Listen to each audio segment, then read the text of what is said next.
আমি আসলাম ব্রাজিলে ভিসা নিয়ে। গুলশান ২ নম্বর থেকে অ্যাপ্লাই করে ভিসা নিয়ে আসছি ব্রাজিলে। শুনলাম যে ওখানে বিজনেস ভালো কাপড়ের। সেই হিসাবে আমি ব্রাজিলে আসলাম। আসার পরে বিজনেসম্যান হিসেবে, বিজনেসম্যান হিসাবে মানে ব্যবসা করার উদ্দেশ্য ব্যবসার নিয়ে। উদ্দেশ্যে আসলাম। ওকে। আসার পরে আমি দোকানে চাকরি করলাম ভাষা শেখার জন্য। ভাষা শেখার জন্য পর্তুগিজ ভাষা সেখানে আমি কিছুটা শিখলাম। শিখার পরে আমি পার্টনার হিসাবে ছোট একটা ব্যবসা শুরু করলাম। সেটা কত সালে? এটা হবে আপনার আহ, আপনার এই করোনার আগে।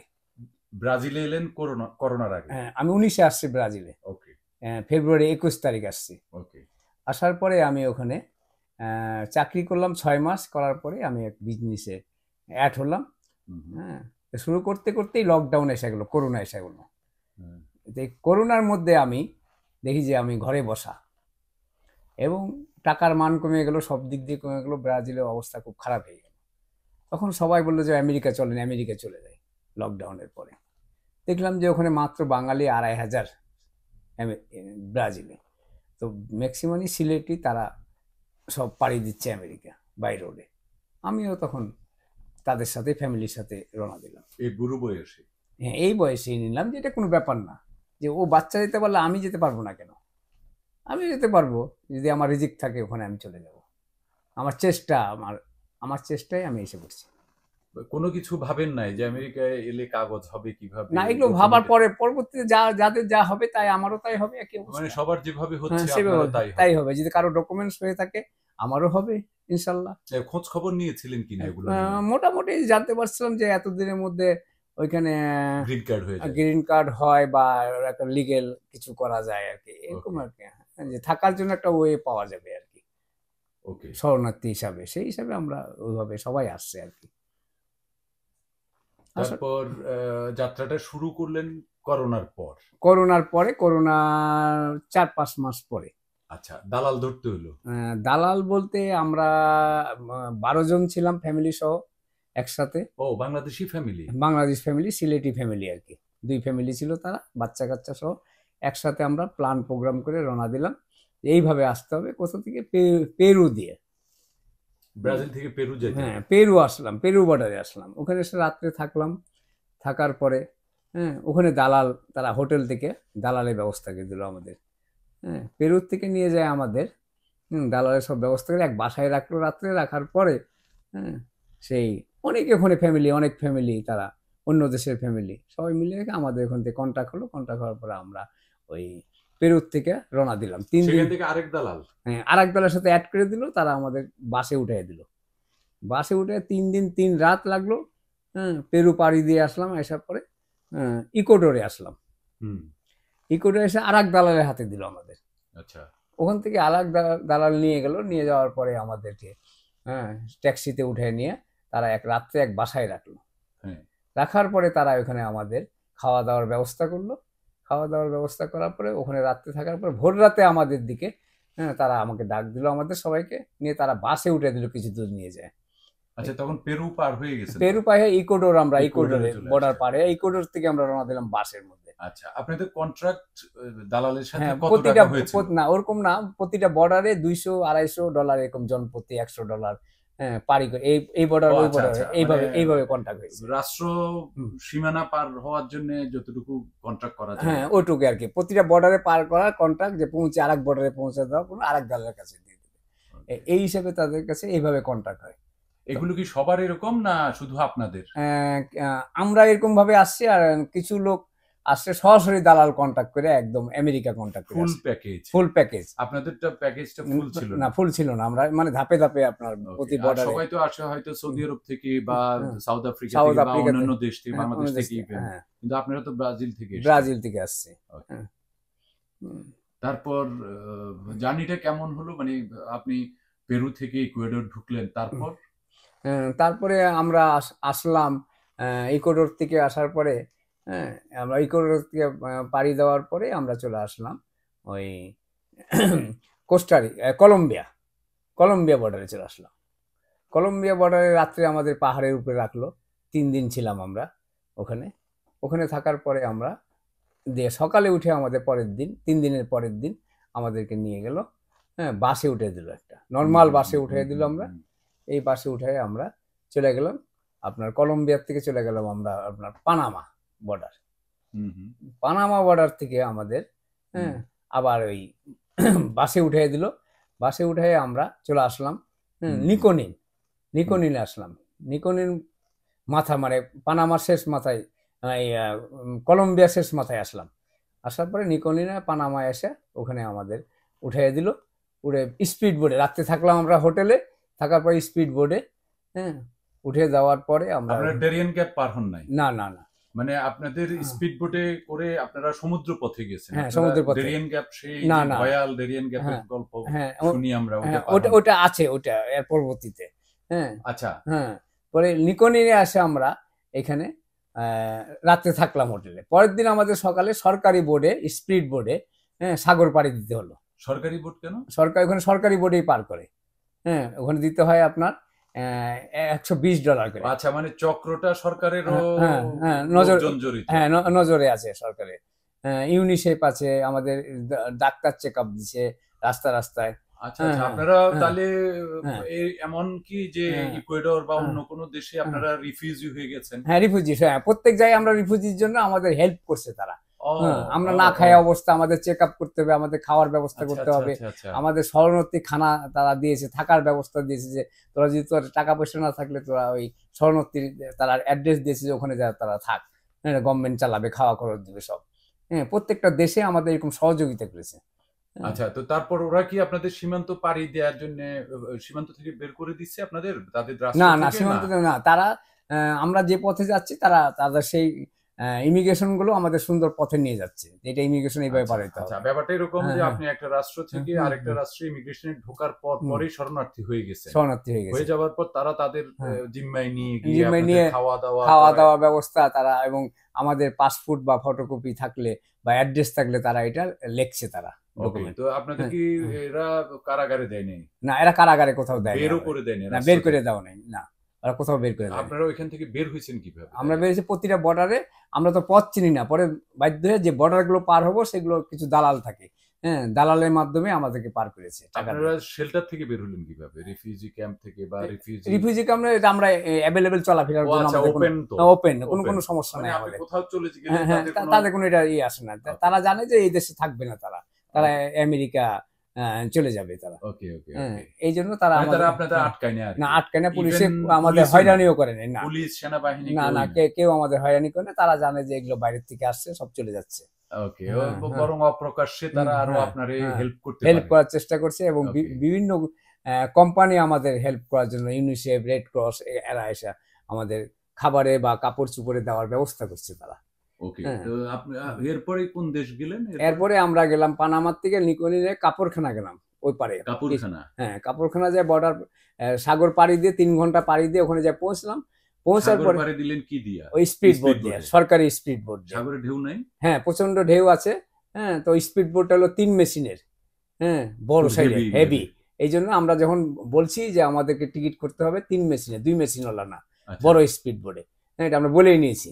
তো ওই হিসাবে তারা আমাদের ওই টিকিটের পরিমাণ নিয়েছে, তারা টাকা নিয়েছে $, নেওয়ার পরে আমাদের পরের দিন সকালে আমরা ওখানে আমি আবার চেক আপ দিয়েছি, ওখানে একটা তাবু গেড়ে তারা ইউনিসেফ থেকে চেক আপ দিতেছে বডি, হ্যাঁ শরীরের বডি, হ্যাঁ এবং ওইখানে পানি বিশুদ্ধ করার ট্যাবলেট দিয়েছে ডাক্তাররা। সবকিছু ওয়েল অর্গানাইজড। হ্যাঁ দিয়ে আমাদের ডলার গুলো পাইলেন কোথায়? ডলার গুলো পাইছি আমরা, না কিছু নিয়ে আসছি আমরা, আর শুনছি যে রাস্তা থেকে কেড়ে রেখে দেয়, হ্যাঁ সন্ত্রাসীরা রেখে দেয়। তো ওই হিসাবে আমরা যে পরিমাণে ডলার আনছি তো শেষ হয়ে গেছে। প্রত্যেকটা দেশে আসা তখন আমরা ওই বাড়িতে ফোন করতে, বাড়িতে বা আমরা টাকা রাখছি বা ওখান থেকে তারা পাঠাইছে, বিভিন্ন দেশ থেকে পাঠাইছে, আমাদের সাহায্য করেছে, নাহলে আমরা তো যেতে পারবো না, হ্যাঁ দালালদের টাকা দিতে হবে, হ্যাঁ আমরা হাতে এত টাকা বহন করি নাই। মানে পথে আপনার চিন্তাই হইতে পারে, হ্যাঁ এই ধরনের নাকি নিয়ে যায়, হ্যাঁ এই ধরনের নিউজ পেয়েছি দেখে আমরা টাকা খুব সেপে রাখছি, যে পরিমাণে ছিল বাকিটা আমরা বিভিন্ন জায়গায় রাখছি, ওখান থেকে আমরা কালেকশন করছি। এবং আপনি ওই ধরনের ঝামেলায় পড়েন না? ওই ধরনের ঝামেলা পড়ি না, কারণ শুনছি আমি ব্রাজিল থাকতে, যখন আমরা ব্রাজিলে আসছি তখনই আমরা আমেরিকা আসার উদ্দেশ্য, তখনই আমরা লকডাউনে পড়ে গেলাম। আচ্ছা, হ্যাঁ কিছুদিন বিজনেস করার পরে আমরা পাড়ি দিব যে চলে আসবো। তারপরে আমরা চলে গেলাম ওই কাপড়খানায় আসলাম।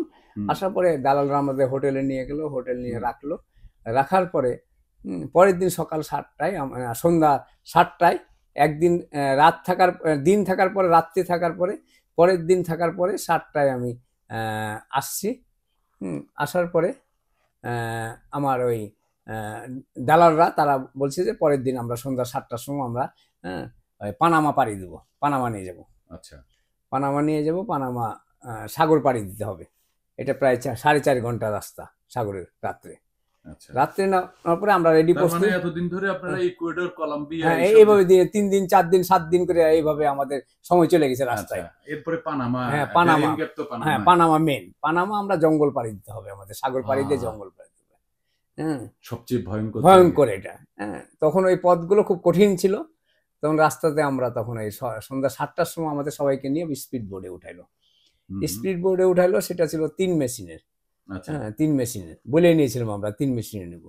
3 মেশিন, এটা বেসরকারি স্পিড বোর্ড, অবৈধ। এটা অবৈধ। এই স্পিড বোর্ডে আমাদের রাত্রে 7টায় উঠালো। 1 ঘন্টা চলার পরে নদী সাগরের মধ্যেখানে আমাদের পুলিশ ঘেরাও দিয়ে ধরে ফেললো, কলম্বিয়ার পুলিশ। ধরে আমাদের রাত্রে সাগরের মধ্যে অনেক কথা কাটাকাটি করলো। কেউ স্বীকার করে না যে ভাষা জানে বা ইংলিশ জানে, বলতে চাচ্ছে না কেউ ওই মুহূর্তে। অনেক নো ইংলিশ, অনেক প্রশ্ন করবে, তখন আমরা বলতে পারবো না। এই জন্য সবাই চুপচাপ থাকার পরে 40 মিনিট থাকার পরে আমাদেরকে আবার ঘেরাও করে নিয়ে তারা স্পিড বোর্ডে নিয়ে ঘুরে তারা থানাতে নিয়ে ঢোকালো রাত্রে। কলম্বিয়া থানাতে, বর্ডারে একদম সীমান্তর কাছে নিয়ে এসে ঢোকে। সারা রাত আমাদের ডকুমেন্ট লিখছে। লেখার পরে আমাদের সারা রাত রাখার পর সকালে আমাদের ছেড়ে দিয়েছে। ছেড়ে দিয়ে আমাদের আবার দালালের হাতে দিয়ে দিয়েছে। দালাল আমরা নিয়ে রাত্রে দিনে হোটেলে রাখছি। পরের দিন আবার 7টার সময় আমরা সন্ধ্যা 7টার সময় আবার স্পিড বোর্ডে সাগর পাড়ি দিলাম। পুলিশ পয়সা নেয়নি? না, পুলিশ আমাদের কোনো টাকা পয়সা নেয়নি। আর নিয়েছিল পেরুতে নিয়েছিল আমাদের পুলিশ। আমরা লিমিতে ছিলাম। ওখান থেকে আমাদের পুলিশ ধরে নিয়ে গেছিল বাস স্ট্যান্ড থেকে। ধরে নিয়ে যায়, আমাদের কাছে $20 করে রাখছিল পুলিশে। আচ্ছা, তো ওরা কিছু কিছু আবার বাংলাও বলতো, মানে এরকম ধরতো। তারা তো জানতো, কিছু ভাষা শিখে ফেলছিল। পুলিশরা এসে বাংলা বলতো। তো নেওয়ার পরে ওখান থেকে ছেড়ে দিয়েছিল। পেরু বর্ডারে ওরা ছেড়ে দিয়েছে। তো এইখানে আসা কোনো টাকা পয়সা আমাদের নেয় নাই। দিয়ে সাগর পাড়ি দিলাম পানামা। পানামা এসে ওখানে নারকেল গাছ তলা বলে। রাত্রে সন্ধ্যা 9:30টার দিকে আমরা পৌঁছলাম সাগর পাড়ি দিয়ে। তো সারা সাগরে আমাদের স্পিড বোর্ডে এত স্পিডে পানি এসে ঢেউয়ের বাড়ি খেয়েছে যে আমাদের কাপড় চোপড় যা ছিল, বাচ্চা কাচ্চা সাথে ছিল 32 জন। সব চিল্লে আল্লাহকে ডাকাডাকি শুরু হয়েছে। হওয়ার পরে আমরা আল্লাহর রহমতে আমাদেরকে পার করে দিয়েছে আল্লাহ।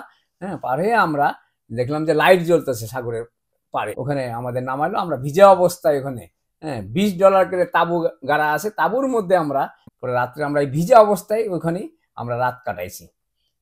রাত কাটাইয়া সকালে আমাদের দালাল ছিল সাথে। দালাল আমাদের নিয়ে সকালবেলা এই 32 জনকে নিয়ে হাঁটা শুরু করলো এই পানামা জঙ্গল। ভয়ানক জঙ্গল। এই ভয়ানক জঙ্গলে ওই যে দালালের কাছে, তার কাছে একটা বন্দুক ছিল, আর 2 জন ছিল, তার কাছে অস্ত্র ছিল 2টা।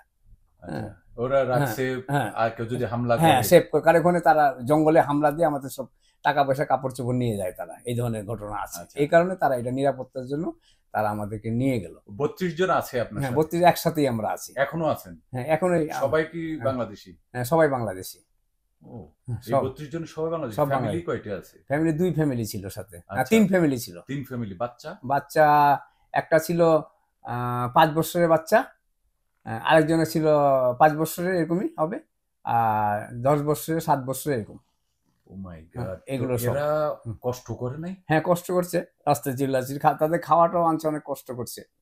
এইভাবে আসছে তারা। আচ্ছা, তারপরে পানামা জঙ্গলে আমরা, আমাদের সবারই কাছে ছোট ছোট একটা তাবু আছে, আর কিছু মানে আমাদের খাবার খেজুর, এই ধরনের কিছু হালকা লাইট খাবার, ডাই খাবার, এগুলো ছিল আর কি। বিস্কুট টিস্কুট এই ধরনের কিছু ছিল।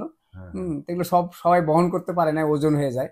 তা আমরা এরকম 16টা পাহাড় ডিঙ্গাইয়া, পরের দিন সারাদিন চলাফেরা করলাম। সন্ধ্যা 16টা পাহাড়।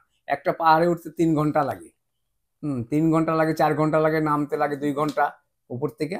আমরা যেমন হিরারিতে ইঞ্জিন যেমন তারা উঠেছিল মাউন্টেনের মতো, আমরা লাঠি ভর করে এইভাবে উঠছি। এটা কি দিনে না রাতে? এটা দিনে সকাল 9টার থেকে শুরু হয়েছে আমাদের। সারা দিন চলার পরে আমরা 5টার সময় এটা পিক আপ, আমরা অফ হয়ে আমরা ওই টুকটাক খাবার, বাচ্চাগুলো এই অবস্থায় কে কান দিয়ে, এবং দালাল ছিল তাদেরকে, বাচ্চাদেরকে তারা $1 দিয়ে $100 করে নিয়ে সাথে করে নিয়ে গেছে, পিঠে বান্ধা গামছাতে টাইট করে বাঁধছে, দালালরা হেল্প করছে। ওই আমাদের যে দালাল ছিল তারা খুব ভালো মানুষ ছিল। এই দালালগুলো তারা খুব সুন্দর করে নিয়ে গেছে আমাদের পথ দেখে দেখে। হ্যাঁ, কিছু দূর যে আবার থামাইছে, আমাদের ঝর্ণার পানি আছে, এই পানির মধ্যে আমরা নামছি, এই পানিগুলো আমরা সারা রাস্তায় ঝর্ণার পানি খেয়ে দিয়েছি। কোনো দোকানপাট না, কোনো কিছু না, নির্জন এলাকা, কোনো কিছু নাই। আমরা রাস্তার মধ্যে মৃত লাশ দেখছি আমরা। হ্যাঁ, এক মহিলা পড়ে আছে, আরো শুনছি অনেক যে বিভিন্ন জায়গায় লাশ মরে পানিতে ভেসে চলে গেছে। হ্যাঁ, এইভাবে আমরা 2.5 দিন রাত্রে তাঁবু গেড়েছিলাম। 2.5 দিন আমাদের কাছে আবার সাপের ভয় ছিল, সাপের ওষুধ ছিল, আমরা এই শোয়ার সময় চারিদিকে ছিটাই দিতাম, এবং মশা পোকামাকড় এগুলোর জন্য আমরা কিছু মেডিসিন ওষুধ ব্যবহার করতাম। তো আমরা এই সব প্রস্তুতি আপনাদের ছিল, প্রস্তুতি ছিল, কিন্তু আমাদের খাবারের খুব অভাব ছিল। খাবারের জন্য আমাদের এনার্জি খুব কম ছিল, আমরা খাবারটা সেই ধরনের পাই নাই। আমরা টুকটাক 2-1টা খেজুর, 2-4টা বিস্কুট, হ্যাঁ, আর ওই ঝর্ণার পানি খেয়ে রয়েছি, আর কিছু ওই তরল জাতীয় পানি ছিল কিছু আমাদের, ওই ধরনের ফল পাওয়া যায় না, কোনো কিছুই ছিল না।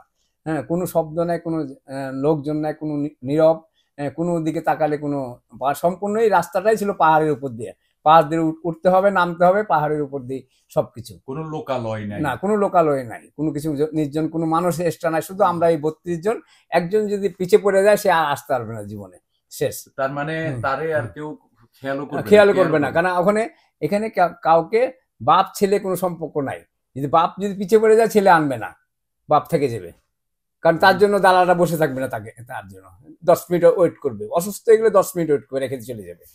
হ্যাঁ, এখানে কোনো, এবং হাই প্রেশারে যারা আছে, হ্যাঁ, যারা হার্টের সমস্যা, তাদের জন্য ঝুঁকিপূর্ণ, কারণ এতগুলো পাহাড়ে উঠা, তারা, হ্যাঁ, তাদের প্রেশার বেড়ে যাবে এবং তারা মৃত্যুবরণ করবে। কোন প্রকারে যদি পিছল খেয়ে পড়ে যায়, তারা নিচে পড়ে যাবে, পড়ে মারা যাবে, পাথরের সাথে বাড়ি খেয়ে সাথে সাথে মারা যাবে। ভয়ঙ্কর ব্যাপার। হ্যাঁ, কিছু কিছু জায়গা চরম ভয়ঙ্কর, যা পা পিছলে সাথে সাথে সেকেন্ডের মধ্যে সে মারা যাবে, এই ধরনের ছিল। এবং সবসময় বৃষ্টি হইতো, এই পানামা জঙ্গলে সারাক্ষণই বৃষ্টি, এই বৃষ্টির মধ্যে 8 ঘন্টা 9 ঘন্টা আমরা পাড়ি দিয়েছি। পিছনে ফেরারও কোনো পিছনে ফিরে, এই যেভাবে আসছে পিছনে ফেরার কোনো, যদি 1 কোটি টাকা দিয়ে দেয় কেউ ফিরে যেতে পারবে না, শেষ, তার আসার আর কোনো পথ নাই, কেউ নেওয়ার মতো কোনো লোক নাই, সে ভাষা বুঝবে না, কিছু বুঝবে না, কোনো লাইনও নামবে না, পিছনে ব্যাক করার কোনো দালাল নাই।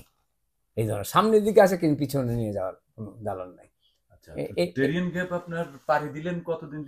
আমরা দিলাম এই পানামা বিকট জঙ্গল পাড়ি দিলাম আমরা 2.5 দিনের মাথায় 12টার সময় এসে আমরা পৌঁছলাম এক বুড়ির কম অস্থায়ী ক্যাম্পে পৌঁছলাম। হ্যাঁ, দেখলাম যে কিছু দূর আসার পরে 3-4টা কুকুর আসলো, কুকুর দেখতে পেলাম। হ্যাঁ, কুকুর অনুসন্ধান করলো যে আমরা আসছি, তারা কুকুরের পিছনে আমরা রওনা দিলাম, কুকুর নিয়ে যে আমাদের বুড়ি ক্যাম্পে পৌঁছে দিল। বুড়ি একজন বয়স্ক মহিলা, তার আমরা বুড়ি ক্যাম্প বলি, এটাকে বুড়ি ক্যাম্প বলে সবাই। এই বুড়ি ক্যাম্পে আমরা যা পৌঁছলাম, পৌঁছার পরে আমরা $2.5 করে খাবার পেলাম, চিকেন আর রাইস। হ্যাঁ, তাৎক্ষণিক আমরা ওখানে ঝর্ণার পানি ছিল, লেক ছিল, লেকের আমরা বাড়ি আর কি, এটা ঘাটি একটা, আশ্রয় নেয় এখানে, সবাই আশ্রয় নেয়, এবং এখানে শোয়ার ব্যবস্থা আছে, $1 করে নেয় শোয়ার জন্য। রাতে থাকলাম, রাত্রে আমরা থাকার পরে খাওয়া দাওয়া করে রাত্রে থাকার পরে আমাদের সকালে, হ্যাঁ, ছোট নৌকা, লম্বা নৌকা টাইপের আর কি, কাঠের নৌকা, সেই নৌকাগুলোর উপরে আমাদেরকে বসায় নিয়ে যাবে $20 ইঞ্জিন হলো, একটা ইঞ্জিন সেটিং করা, স্পিড বোর্ডে ইঞ্জিন লাগানো, এরকম 15-20-10 জন করে নিবে একটা নৌকার মধ্যে নিয়ে আমরা বসবো। এই স্রোত বইতেছে, ওই পানি, ঝর্ণার পানি ওই পাথরের ভিতর দিয়ে, ওইভাবে ওই নৌকাগুলো ওইভাবে চলে। ওইভাবে আমাদের নিয়ে রওনা দিল। পরের দিন সকালে আমরা $20 করে দিয়ে আমরা নদী না, এটা হলো পানামা পুরা সাগরের থেকে অ্যাড করা এবং পাহাড়ের সাথে অ্যাড করা, ঝর্ণার পানি সবসময় প্রবাহিত হচ্ছে, খালের মতো, হ্যাঁ, সিঁড়ি প্রবাহিত হচ্ছে সবসময়, পড়তেছে, এবং এটা খুব শুদ্ধ পানি, এবং এটা খাওয়া যায় সবসময়। এই অবস্থায় আমরা তখন আমাদের সকালে $20 করে নিয়ে রওনা দিল, আমরা চলে আসলাম আর্মি ক্যাম্পে চলে আসলাম। আর্মি ক্যাম্পে চলে আসলেন মানে কি? আরেকটা ক্যাম্প, আর্মি ক্যাম্প, এটা হলো সরকারি ক্যাম্প। এটা কি আপনার যাইতেই হবে বাধ্যতামূলক? হ্যাঁ, যাইতেই হবে, এইভাবে যেতে হবে, না এরকম উপায় নাই। ওইটা পার হয়ে, হ্যাঁ, পার হয়ে তারপরে ওই আর্মি ক্যাম্পে আমরা পৌঁছলাম। হ্যাঁ, রাস্তার মধ্যে আমি কয়েকজন লাশ দেখলাম, মৃত লাশ। হ্যাঁ, তো আমার একটা ভয়ের একটা ভীত আসলো। আমি তখন আমার এনার্জি ছিল না অনেক, 2 দিনের মাথায় আমার খুব এনার্জি ছিল না। যে আমি সবসময় পিছিয়ে পড়ে যেতাম, আমার হাঁটুতে ব্যথা পেয়েছিলাম আমি বাম হাঁটুতে। আমার গামবুট পরা ছিল তো। মাসটা কি ছিল সেটা, কি সিজনটা কি ছিল? বর্ষা? হ্যাঁ বর্ষাকাল ছিল। বর্ষাকাল, হ্যাঁ বর্ষাকাল ছিল, মানে জুন জুলাইয়ের দিকে। হ্যাঁ হ্যাঁ বর্ষাকাল ছিল, মানে প্রথম বর্ষাকাল শুরু তখন। পানামা 24 আওয়ার্সই বৃষ্টি হয়।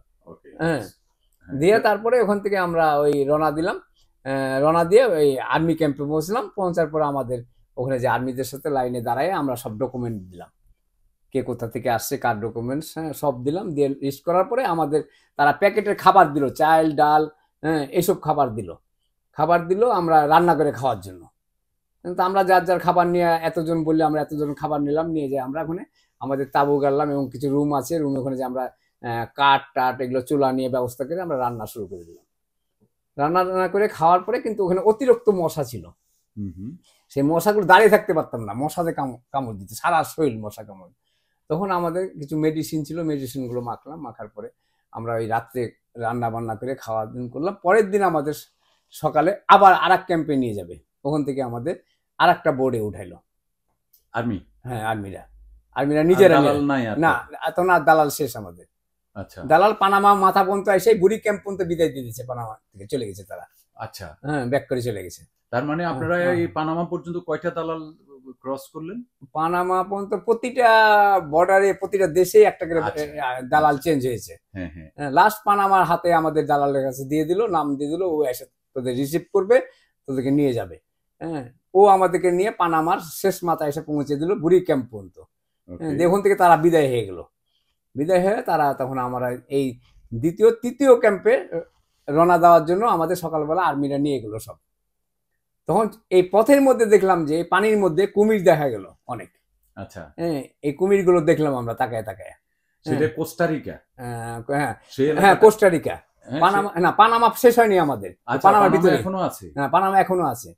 তৃতীয় ক্যাম্পে পৌঁছার পরে আমরা ওখানে আমাদের নামার সাথে সাথে আমাদের ইউনিসেফ আর এরা আসে আমাদের গাড়িতে নামতেই, গাড়িতে আর্মিরা এসে আমাদের ওই পানামার শেষ নৌকা পাড়ি দিয়ে এসে ওখানে নামলাম। ঘাটে নামার পরে আর্মিরা ট্রাক নিয়ে আসলো, ট্রাকে আমাদের উঠায় নিয়ে গেল ক্যাম্পে। আধা ঘন্টা চলার পর ক্যাম্পে পৌঁছলাম। ক্যাম্পে পৌঁছার পরে তারা আমাদের ওখানে দাঁড়িয়েছে, ইউনিসেফের লোকজন দাঁড়িয়ে আছে, তারা আমাদের কম্বল, রেজার, সাবান, হ্যাঁ এরপরে টুথপেস্ট, হ্যাঁ ব্রাশ, যা যা দরকার একজনের, তা সম্পূর্ণ নিয়ে দাঁড়িয়ে একটা প্যাকেট করে নিয়ে দাঁড়িয়ে আছে, একটা করে খাবার প্যাকেট নিয়ে দাঁড়িয়ে আছে। আমরা নামার পরে সাথে সাথে আমাদেরকে খাবার আর ওগুলো দিল, দেওয়ার পরে আমাদের রুম দিয়ে দিল, এবং ডাক্তার চেক আপের ব্যবস্থা আছে ওখানে। তা আমরা ওখানে রুমে ওয়েট করার পরে ডাক্তার চেক আপ দিলাম। হ্যাঁ, সারা বডি চেক আপ দেওয়ার পরে তারা আমাদের টুকটাক ওষুধ দিল, মশার ওষুধ, কামড় দিছে, এগুলো দিল। দেওয়ার পরে আমরা ঘন্টা দুয়েক থাকার পরে তারপরে তাদের খবর আসলো যে আমাদের চলে যেতে হবে। তার গাড়ি, বাস এসে পড়ছে, বাস আমাদের নিয়ে। হ্যাঁ, ওইখান থেকে আমরা পানামা শেষ মাথা আসলাম, বাসে নামাই দিল রাত্রে। নামার পরে ওখানে ক্যাম্প আছে, হ্যাঁ আর্মিদের ক্যাম্প আছে, ওখানে যাই আমরা পাসপোর্টের ফটোকপি সব অ্যাড্রেস দিলাম। দেওয়ার পরে আমাদেরকে বের করে দিল। বের করে দেওয়ার পরে আমরা ওখান থেকে $3 দিয়ে আমরা মিনি বাসে উঠলাম। আর্মি আপনাদের কাছ থেকে কোনো পয়সা না, কোনো পয়সা নেয় নাই, ওরা ফ্রি করে দিছে। ফ্রি করে দিছে, সহযোগিতা না, ওরা কোনখানে টাকা, আর্মিদের কাছে টাকা দিতে হয়নি। আচ্ছা, দিয়ে তারপরে আমরা পানামার আর্মি, হ্যাঁ পানামার আর্মি, তারপরে আমাদের নিয়ে ওই মিনি বাসে উঠাইলো। ওঠার পরে আমাদের $3 নিয়ে আমরা কোস্টারিকার বর্ডারের কাছে এসে বললাম। কোস্টারিকা বর্ডারে এসে আমরা এখানে খাওয়া দাওয়া করলাম। খাওয়া দাওয়ার পরে ওখান থেকে দালাল কন্ট্যাক্ট হলো, দালাল আসলো, আরেক গ্রুপ। এই দালাল আমাদের নিয়ে চলে গেল, নিয়ে যায় আমাদের ওই কোস্টারিকা। আমরা 3 দিন লাগলো কোস্টারিকা পাড়ি দিয়ে আসলাম, 3 দিন 3 রাত্রে। কোস্টারিকা আসার শেষ বর্ডারে আসা, সেখানেও হাঁটা গাড়ি, হ্যাঁ রাত্রে পাড়ি দেওয়া, তারপরে অনেক কিছুই আর কি। না, এই কিছু বাসে, কিছু আবার ট্যাক্সিতে, এইভাবে আবার কিছু যেভাবে, আবার মোটরসাইকেলেও আমাদের কলম্বিয়াতে মোটরসাইকেলে নিয়ে গেছিল আমাদের। হ্যাঁ, মোটরসাইকেলে পাহাড়ের ভিতর দিয়ে নিয়ে গেছিল। হ্যাঁ, এরপরে পাহাড়ের উপর থেকে নিয়ে আমরা রাত্রে ছিলাম, ওখান থেকে মোটরসাইকেলে আমাদের 100 মোটরসাইকেল, 100 মোটরসাইকেল লোক, প্রত্যেকটা মোটরসাইকেলে 2 জন করে নিয়েছে। হ্যাঁ, 100টা মোটরসাইকেলে প্রচুর লোক টানছে তারা মোটরসাইকেল দিয়ে। হ্যাঁ, রাত্রেবেলা টেনে নিয়ে গেছে, $25 করে জনপ্রতি। আপনাদের সীমান্তে দিয়ে এক পাহাড়ে আমরা রাত্রে সারা রাত কাটার পরে ভোর রাতে আমাদের নিয়ে গেছে দিয়ে আমাদের বর্ডার পার করাইছে, মানে সীমান্তে নিয়ে গেছে। সীমান্তে নিয়ে গেছে। ওকে, হ্যাঁ। আচ্ছা, দিয়ে সবচেয়ে বেশি হাঁটা লাগছে পানামায়। হ্যাঁ, পানামায় হাঁটা লাগছে। ওখান থেকে $3 দিয়া কোস্টারিকা আসলাম। $3 দিলেন? মিনিবাসের মধ্যে। মিনিবাসে $3 করে নিল তারা, যাত্রীদের কাছ থেকে $3 নিয়ে আমাদের কোস্টারিকা বর্ডার পার করে ঢুকিয়ে দিল ওখানে। তো ওখানে নামলাম, ওখানে আমরা খাওয়া দাওয়া করলাম। কোস্টারিকা থেকে আমরা আবার রওনা দিলাম আর এক দালালের মাধ্যমে। কোস্টারিকা থেকে এসে আমরা কলম্বিয়া আসলাম। কলম্বিয়ার থেকে আসার পরে নিকারাগুয়ায় ঢুকেন? হ্যাঁ, নিকারাগুয়া আসলাম। এইভাবেই আসলাম, এই একটার পর একটা বর্ডার চেঞ্জ করে এইভাবে নিকারাগুয়াতে আসার পরে আমরা হন্ডুরাজে আসলাম। হ্যাঁ, হন্ডুরাজে আইসা আমরা এখানে রাত্রে থাকলাম। স্কুল বড় বাসের মধ্যে আমাদের এই রাতে থাকার ব্যবস্থা না, স্কুল বাসে আমাদের রওনা দেওয়া হলো। স্কুল বাসে দালালরা স্কুল বাস নিয়ে পাহাড়ের ভিতর দিয়ে রাস্তা আছে এবং ওই কলা বাগান আছে, কলা বাগানের ভিতর দিয়ে আমাদের 3-4 ঘন্টা লাগলো। আমরা ওই বাসের মধ্যে রওনা দিলাম। মানে পুলিশ ধরলো না? পুলিশ ধরলো না কোনো জায়গায়। এর মধ্যে আমাদের ওই ইমিগ্রেশন করতে হয়েছে, কলম্বিয়াতে করতে হয়েছে। হ্যাঁ, কলম্বিয়াতে করতে হয়েছে আমাদের। যাই ওখানে ইমিগ্রেশনে যাই আমাদের সিরিয়ালে সারাদিন আমাদের লাগছে। ওরা একটা পারমিশন দিয়েছে। কতদিন থাকতে পারবে? মানে আমরা এখান থেকে আমরা লিগেল করে দিল আমাদের, তো তোরা এখান থেকে রওনা দে। হ্যাঁ, একটা পারমিশন নিয়েছে আমরা। আচ্ছা, তার মানে কলম্বিয়া পুরাটাই আমরা তাদের ওই পারমিশনের মাধ্যমে, পারমিশনের মাধ্যমে রাস্তায় আমাদের চেক করছে, আমরা পারমিশনটা দেখাইছি। হ্যাঁ, কলম্বিয়া, কলম্বিয়াতে চেক করছে রাস্তা, কলম্বিয়া না, কলম্বিয়াতে চেক করছে। দিয়ে এইভাবে আমরা পুরো রাস্তা আসলাম। আসার পরে আমরা গুয়াতেমালা এসে, হন্ডুরাজে এসে আমরা বর্ডারে এসে মেক্সিকোর বর্ডারে আসলাম রাত্রে। এখানে রাত্রে এসে থাকলাম। সন্ধ্যার দিকে না, দিনে থাকলাম আমরা, রাত্রে এসে আমাদের হন্ডুরাস থেকে আপনি গুয়াতেমালা ঢুকছে। আচ্ছা, গুয়াতেমালা থেকে এসে আমরা ওই আপনার মেক্সিকো। আচ্ছা, গুয়াতেমালা থেকে এসে মেক্সিকোর বর্ডারে ঢুকলাম। হ্যাঁ, তো বর্ডারে ঢুকলাম। এসে বর্ডারে থাকার পরে আপনার এখানে ওরা দালালের ব্যবস্থা করলো, সন্ধ্যার দিকে আমাদের ওই মেক্সিকো ঢুকাবে। মেক্সিকো তো বিশাল জায়গা। হ্যাঁ, মেক্সিকো অনেক বড় জায়গা। ওখানে মেক্সিকোতে আসলাম। আসার পরে একটা ছোট্ট নদী আছে। হ্যাঁ, তো আমাদের এখানে নিয়ে যায়, বোর্ডে পার করলো। হ্যাঁ, বোর্ডে পার করে ওই পারে যায় পাহাড়, একটা ছোট্ট পাহাড় আছে, পাহাড় ডিঙে আমরা যাই রোড পার হয়ে যায় এক বাসায়, দালালের বাসায় আমরা থাকলাম সারা রাত বসা। প্রতিটা জায়গায় দালাল, আমাদের দালাল দিয়ে আসতে হয়েছে, আমরা চিনি না রাস্তা। দালালের পর দালাল। তার মানে হন্ডুরাসের পর আপনারা নিশ্চিত হয়ে গেলেন মেক্সিকো আমরা চলে আসছি। মেক্সিকো ঢুকে আমাদের একটা পিকআপের মধ্যে, গুয়াতেমালা পিকআপের মধ্যে ঢুকাইলো সবটিকে, মানে খুব ঠাসাঠাসি অবস্থায়, মানে পা রাখার বা বসার জায়গা নাই মেক্সিকোতে। মেক্সিকো বর্ডার থেকে নিয়ে আমাদের ঢুকালো। ঢুকার পরে রাস্তায় কিছু দূর যাওয়ার পর আমবাগানের ভিতরে যেতে যেতে আমাদের নামায় দিয়ে আবার হাঁটানোর ব্যবস্থা করলো। হাঁটে কিছু দূর যাওয়ার পরে একটা মিনি বাস আসলো। কতক্ষণ হাঁটলেন? প্রায় 40 মিনিটের মতো হাঁটলাম। আচ্ছা, বাগানের ভিতর দিয়ে। হ্যাঁ, হাঁটে মিনি বাস আসলো। মিনি বাসের উপরে উঠে আমরা বসলাম। বসার পরে যখন আমরা তাপাচোলা ঢুকবো বর্ডারে, হ্যাঁ, তাপাচোলা ঢোকার মুহূর্তে আমাদের পুলিশ আমাদের ঘেরাও করলো। আচ্ছা, সেটা হলো কি কোন মেক্সিকোর ভিতরেই? তাপাচোলা আমেরিকার কাছাকাছি বর্ডার না? না, এটা অনেক দূরে। এটা হ্যাঁ। দিয়ে এখানে আমাদের পুলিশ আটকে আমাদের ধরে ফেললো। ধরে নিয়ে পুলিশ আমাদের থানাতে নিয়ে চলে গেলো। থানাতে মানে কি, ইমিগ্রেশন থানা মানে জেল। এখানে জেলে নিয়ে আমাদের ওখানে থানাতে নিয়ে আমরা ওখানে বসায় সকল ডকুমেন্টস লেখার পরে আমাদের মোবাইল যাবতীয় জিনিস আছে সব ওনারা রেখে দিয়ে আমাদের ভিতরে ঢুকায় জেলে ঢুকাই দিল। জেলে যায় দেখি কি এত মানুষ, গুয়াতেমালা, হন্ডুরাস, হ্যাঁ, প্রত্যেকটা দেশের লোক জেলে ভর্তি, 700-800 লোক ভিতরে জেলে। তো জেল আমাদের এটা ছিল অতটা কঠিন ছিল না। আমাদের 3 বেলা ডাইনিং এ খাবার ছিল, আমাদের বিভিন্ন ধরনের খাবার দিত, সকালে ব্রেকফাস্ট।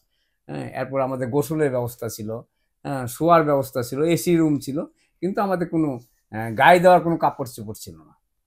রাত্রে ঠান্ডা লাগতো, ভয়ানক ঠান্ডা লাগতো। আর মাঠ ছিল, মাঠে ফুটবল খেলার জন্য তারা দিয়েছে, টিভি ছিল, বাইরে রাখতো। তারপরে যখন খাবার লাঞ্চের টাইমে আমাদের ডাক দিত, শিবিরের মতো, হ্যাঁ, শরণার্থী শিবির অ্যাকচুয়ালি তাই ওটা। হ্যাঁ, দিয়ে আমাদের ডাক দিত, দরজা খুলে আমরা খাই, আবার আমাদেরকে ওই বাইরে মাঠে বসার জায়গা আছে ওখানে পাঠিয়ে দিত। তো এইভাবে আমরা এরপরে আমার ওইখানে তারা বাংলাদেশ এম্বাসি থেকে আমাকে তারা কল করলো, একটা ফর্ম লিখে দিলাম আমরা, কল করলো। কল করার পর বাংলাদেশ এম্বাসি আমাদের ভিডিওতে, আমাদের টিভিতে আমাদেরকে জিজ্ঞেস করলো, হ্যাঁ, যে কিভাবে আসছে, কিভাবে কোন দালাল নিয়ে আসছে, এসব বিষয়ে আমাদের বাংলাদেশ এমবাসির সাথে যোগাযোগ করিয়ে দিল কি আপনাদের? হ্যাঁ, যোগাযোগ ওরা করলো, ইমিগ্রেশন, এই যে জেলের। আচ্ছা, এটা কি এটা ইন্টারভিউ দিতে হয়? এটা কি ওদের প্রক্রিয়া? হ্যাঁ, প্রক্রিয়া, এটা ওদের নিয়মে এইভাবে করতে হবে। যার যার দেশে মানে হলো মেক্সিকোতে যারাই ঢুকে যেভাবেই আসে, মানে যারা আমেরিকা আসার জন্য মেক্সিকো হয়ে আসে, তারা সবাই এইভাবে ধরা দিতে হয়? এইভাবে ধরা দিতে হয়। ধরা দিতে হয় মানে দালালের মাধ্যমে আসলে ধরা পড়ে না। হ্যাঁ, ওরা কন্টাকে ওদের অন্য রোড দিয়ে নিয়ে চলে যায়। আর আমরা তো দালালের মাধ্যমে আসি না, আমরা সরাসরি চলে আসছি। যে আমাদের নর্মাল দালাল যারা শুধু বর্ডার ক্রস করে, আরেকটা আছে যে কন্টাক্ট ফুললি তারা ঘুরে নিয়ে একদম আমেরিকা বর্ডারে। তারা ফ্লাইটেও নিয়ে ওইভাবে যত দূর তত মিষ্টি। হ্যাঁ, তা আমরা ওইভাবে তো আসি না, ওইভাবে আমাদের রাস্তায় ধরে ফেলা। তো এইতে জেলে ঢোকার পরে আমাদের এইভাবে আমরা জেলে করতে ইন্টারভিউ দিলাম। ওদের কাছে প্রথম একটা ইন্টারভিউ নিল, আমাদের সব ডকুমেন্টস কিভাবে আসছে না আসছে। ওরা বেশিরভাগই জিজ্ঞেস করে কোন দালালের মাধ্যমে আসছি আমরা, ওই দালালের নাম বলতে বারবার জিজ্ঞেস করে ওইটাই, যে কিভাবে আসছে। আমরা বললাম যে এইভাবে আসছি আমরা, আমাদের কোনো দালাল নাই, আমরা নিজেরাই দালাল হয়ে আসছি, জিজ্ঞেস করে এইভাবে আসছে। আমরা ডিটেল বলছি তাদেরকে। ওখানে আমেরিকান ইমিগ্রেশনেরও লোক আছে? হ্যাঁ, হতে পারে, বা আছে, আইসিরও লোক আছে। হ্যাঁ, দেয়া। তারপরে ওখান থেকে আমরা ওইভাবে থাকলাম। থাকার পরে আমাদের সাথে 3 জন থাকার পরে একজন 7 দিন পর একজনকে ছেড়ে দিল, নাম ডাকলো, ছেড়ে দিল। কিন্তু আমরা 2 জন ছিলাম, আমাদেরকে আর ডাকেই না। আপনার 32 জনের দল না, 32 জনের মধ্যে ভাগ হয়ে গেছে সব। পানামার থেকে আসার পরে ওই বুড়ির ক্যাম্পের থেকে পরে ভাগে এক একজনের একটা ভাগ হয়ে গেছে। হ্যাঁ, আর আমাদের সাথে 2 ফ্যামিলি ছিল, 2 ফ্যামিলি, ওদেরকে আর জেলে ঢুকায় নাই। ফ্যামিলি ছিল দেখে ওদেরকে ছেড়ে দিয়েছে। শুধু যারা ফ্যামিলি ছাড়া তাদেরকে জেলে ঢুকেছে। তার মানে জেলে ঢুকলেন কতজন? আমরা মধ্যে 2 ফ্যামিলি ছিল, তারা 3 জন, আর 5 জন তারা ঢুকে নাই। আর আমরা পুরুষ মানুষ ছিলাম 3 জন। হ্যাঁ, 3 জনকে আমরা জেলে নিয়ে রেখে দিচ্ছি। জেলে না, 32 জনের মধ্যে আপনারা টোটাল 8 জন। হ্যাঁ, এই দলে ছিলাম। এই দলে আমরা নিজস্ব দল, ওইটা ওদের সাথে অ্যাড হয়েছিলাম পানামাতে। হ্যাঁ, দেওয়ার পরে আমাদের ওই 3 জনকে মধ্যে আমাদের একজনকে 7 দিন পর ছেড়ে দিয়েছে। হ্যাঁ, আমাদেরকে আর 2 জনকে ছাড়ে না, সবাইকে ছাড়ে, আমাদের ছাড়ে না। প্রচুর লোক এখানে হই আল্লাহ, জেল ভেঙে ফেলবে, ধাক্কি হুন্দুরাজে গয়েতিমালার লোক। হ্যাঁ, তারা স্বাধীন চায়, তারা কেন আমাদেরকে আটকাবো, আমরা আমেরিকা যাব, এই অনেক কিছু হওয়ার পরে তাদেরকে কিছু ছাড়ে আবার তারা বর্ডারে নিয়ে ঢুকাই দেয়। হ্যাঁ, 20 দিনে একটা পারমিশন দেয় সাদা কাগজে। হ্যাঁ, এই পারমিশন মেক্সিকো দিয়ে আমাদের 25 দিন পর আমরা বারবার পুলিশকে জানালাম যে আমরা খাবো না। আমাদের সাথে তারা অ্যাড হলো, আফগানিস্তানের লোক, ইন্ডিয়ান কিছু, হ্যাঁ, দিয়ে আমরা স্টেকের মতো ভিতরে করলাম যে আমাদের কেন ছাড়া হচ্ছে, আমরা কি অপরাধ দিই আমরা। হ্যাঁ, দিয়ে তারপর সান্ত্বনা দিল তোদেরকে ছেড়ে দেবো। হ্যাঁ, আমরা 25 জনের মতো আমরা সারা রাত খাই নাই। আর আমরা জিদ করলাম যে না, আমরা খাবো না, ঘুমাবো না, আমরা বসে থাকবো, বাইরেই বসে থাকবো। এরপর আমাদের পুলিশ আমাদের ডেকে নিয়ে ভিতরে আপাতত বলে তোদের সান্ত্বনা দিল। হ্যাঁ, আমাদের ইমিগ্রেশন অফিসার এসে তোদের আমরা ব্যবস্থা করতেছি। দিয়ে আমরা তারপরে পরের দিনও আমাদের কই ছাড়ে না, পরের দিনও আমরা স্টেক করলাম ভিতরে, আমাদের ছাড়ে না। এরপরে বাধ্য হয়ে আমাকে ভাগ করে দিল। আমি দেখলাম যে অসুস্থ দেখালাম আমি, যে আমি খুব অসুস্থ হয়ে গেছি, আমার হার্টের সমস্যা, এই সমস্যা, বিভিন্ন সমস্যা করার পরে আমাকে সেপারেট করে দিল তাদের দলের থেকে। দিয়ে আমাকে পার্সোনাল আর একটা ক্যাম্পে নিয়ে, সাইডে একটা ক্যাম্প আছে, ওখানে নিয়ে রাখলো আমাকে। হ্যাঁ, রাখার পরে আমাকে স্পেশাল খাবার কিছু দেওয়ার ব্যবস্থা করলো তারা, ডাক্তার আমাকে চেক আপ দিল। হ্যাঁ, হয়তো আমি ছাড়ার ব্যবস্থা করে দিতেছি। তারপরে পরের দিন দেখি আমাকে মাইকে অ্যানাউন্স করে, হ্যাঁ, নাম দেখে অ্যানাউন্স করছে বাংলাদেশ অমুক। হ্যাঁ, পরে আমি আসলাম, আমার সাথে যে আরেকজন ছিল তাকেও ডাক দিল। দেওয়ার পরে আমরা 2 জনকে মুক্ত করে দিল, একটা পেপার দিয়ে 20 দিনের ডকুমেন্টস দিল, আমরা তাপাচুলাতেই থাকতে পারবো এই 20 দিন। হ্যাঁ, আমরা তাপাচুলার বাইরে গেলে আমাদের পুলিশ দেবে, এরকম একটা ডকুমেন্ট দিল। দিয়ে আমরা এই ডকুমেন্টটা, পেপারটা নিয়ে আমরা সকালে বেরোলাম। হ্যাঁ, সকালে বের করে দিল আমাদের, না বিকালে বের করে 3টার দিকে বেরিয়ে চলে গেলাম। এখন আমরা কোথায় যাব? তখন আমার পরিচিত আর একজন, সেও জেলে ছিল, এর আগে তাকে ছেড়ে দিচ্ছে, তার কাছে তাকে ফোন দিলাম আমার মোবাইল দিয়ে। হ্যাঁ, বের হয়ে ফোন দিয়ে তার সাথে কথা বললাম। সে তাপসুলা এসে ঠিক ওই সিটির মধ্যে এসে আমার জন্য ওয়েট করলো। তখন ওখান থেকে আমাকে ডেকে নিয়ে গেল। ওইখানে রেখে নিয়ে যাওয়ার পরে ও আমার বাসা নিয়ে আমাকে রাত্রেবেলা বাসায় নিয়ে গেছে, তাপাচুলা বাসায়। আচ্ছা, বাঙালি। হ্যাঁ, বাঙালি। ও ছিল ভোলা বাড়ি। সে ওইখানে থাকে। হ্যাঁ, সে এইভাবে রোডে পাড়ি দিয়েই আসছে। আচ্ছা, ও আগে জেলে ঢুকছে, পরে জেলে ঢুকছে, ওকে ছেড়ে দিচ্ছে 7 দিনের পরে, কিন্তু আমাদেরকে ছাড়ে নেই। এরপরে ওর সাথে কথা হওয়া ছিল যে আমি বের হলে তার সাথে একত্রে হবো। পরে আমরা যাই ওর কাছে, আমি যাই উঠলাম, আর আমার সাথে যে বাসা নিচে ভাড়া নিচে 1600 পেসি দিয়ে ভাষা। কয়দিনের জন্য? 1 মাস 1600 পেসি দিতে হয়। মেক্সিকো থাকবে, মানে এখানে ডকুমেন্ট তৈরি করবে। নাহলে তো বের হইতে পারবে না, পুলিশে ধরে নেবে। আচ্ছা আচ্ছা আচ্ছা, ও প্যাচ তো আরো আছে এখানে। দেওয়ার পরে আবার এখান থেকে আমরা কি করলাম, ওই থাকার পরে ওখানে খাওয়া দাওয়া করার পরে রাত্রে রেস্ট টেস্ট নেওয়ার পরে তারপর চিন্তা করলাম কিভাবে ডকুমেন্ট বানাবে। পরের দিন সকালে আমাকে নিয়ে গেলো, ও বানাইছে যেভাবে, আমাকে নিয়ে যায় শরণার্থী যেখানে অ্যাপ্লাই করলো। অ্যাপ্লাই করে আমাকে 25 দিন লাগছে মোট টোটাল। শরণার্থী ডকুমেন্টস 1 বছরে পেলাম আমি শরণার্থী হিসাবে। আমার একটা কার্ড দিল তারা, যে মেক্সিকোতে আমাকে আর পুলিশে ধরবে না, এই কার্ড থাকলে আমি সব জায়গায় অ্যাপ্লাই করতে পারবো এটা। এরপরে আমাকে ইমিগ্রেশনতে যে কার্ডটা দিল, তখন বললো যে তুই কেন আমেরিকা যাবি, আমাদের দেশে থাক, তোকে গ্রিন কার্ড দিই। এই কথা বলতেছে একজন অফিসার বলতেছে। তা আমি বললাম যে আমার ফ্যাসিলিটি কি, আমি থাকলে এখানে। তারা কিছু কিছু ইংলিশ জানে। তখন বললাম যে ও আমার এখানে ইন্টারভিউ নিয়েছে তারা। ইন্টারভিউ পুরো নিয়ে ডিটেল আমার কি হয়েছে সবগুলো তারা কম্পিউটারে লিখছে বসে বসে। লেখার পরে আমাকে তারা বললো যে তুই এখানে থেকে যা, তোর আমেরিকা যাওয়া লাগবে না। আমাদের ফ্যাসিলিটি কয় আমাকে $200 দিবে, গভর্নমেন্ট দিবে আমাকে $200 প্রতি মাসে। আমরা না, আমি থাকবো না, আমি তো আমেরিকায় আশ্রয় নেব, আমার সমস্যা। এই কথা বলার পরে তারা আমাকে কার্ড দিল। কার্ড দেওয়ার পর বেরিয়ে যাওয়ার পরে আমি দেখলাম যে আমার সাথে কোনো আর লোক নেই, সবাই চলে গেছে। আর যে আমার ভোলার লোক, সে আমেরিকা এখন যাবে না, লেট করবে। সে যাবে না, পরে যাবে। এখন আমি একা কিভাবে যাই? একা পড়ে গেলাম। একা পড়ে যাওয়ার পরে আমার টেনশন এসে পড়লো। তারপরে বাইর দিয়ে আমি অনেকের কাছে আবার তাপাচুলা মেন সিটিতে এসে কিছু বাঙালি পেলাম, তারা বুদ্ধি দিল তুই মেক্সিকেল চলে যা, টিকিট কেটে এনতে, বাসের টিকিট। পরে আমি তাই বুদ্ধি করলাম, মেক্সিকোর একটা সিটি আছে লাস্ট বর্ডারে, এরিজোনার পাশে। ওখান থেকে আমি তখন কিভাবে আসবো চিন্তা করলাম। পরে আমি টিকিট কাটলাম। আমি কাটলাম 1800 পেসি দিয়ে টিকিট কাটলাম। তারপরে আমার কাছে টাকা ছিল না। আমি পরের দিন যে খাবো, আমাদের দুইজনের কাছে কোনো টাকা ছিল না। আমরা কোনো দেশ থেকে টাকা আনাইতে পারি না, বহু চেষ্টা করছি, আইডি নাই, কিছু নাই, আমরা টাকা কিভাবে আনাবো। লাস্টে আমার ফ্রেন্ডে আমার বড় ভাই ছিল নিউ ইয়র্কে, তার কাছে আমরা ফোন করলাম। সে বললো যে আমি হেল্প করতেছি, টাকা পাঠার ব্যবস্থা করতেছি। তারপরে আমাকে সে ওই আইডি দিলাম, যে বাসার ছিলাম তার ওই বাসার মালিকের আইডি দেওয়ার পরে তাকে ওই নাম্বার দিলাম। নাম্বার দেওয়ার পরে সে আমাদের টাকা পাঠাইলো আমেরিকাতে $1200 আমার কাছে। এই $1200 পরে আমি এখানে কিছু টাকা দিলাম, যেগুলো খরচ হয়েছে ওই ভোলার লোকের কাছে $500 দিলাম। বাকিটা আমার $700 নিয়ে আমি কিছু ভাঙাইলাম, পেশি করলাম, আর $500 আমার সাথে রাখলাম।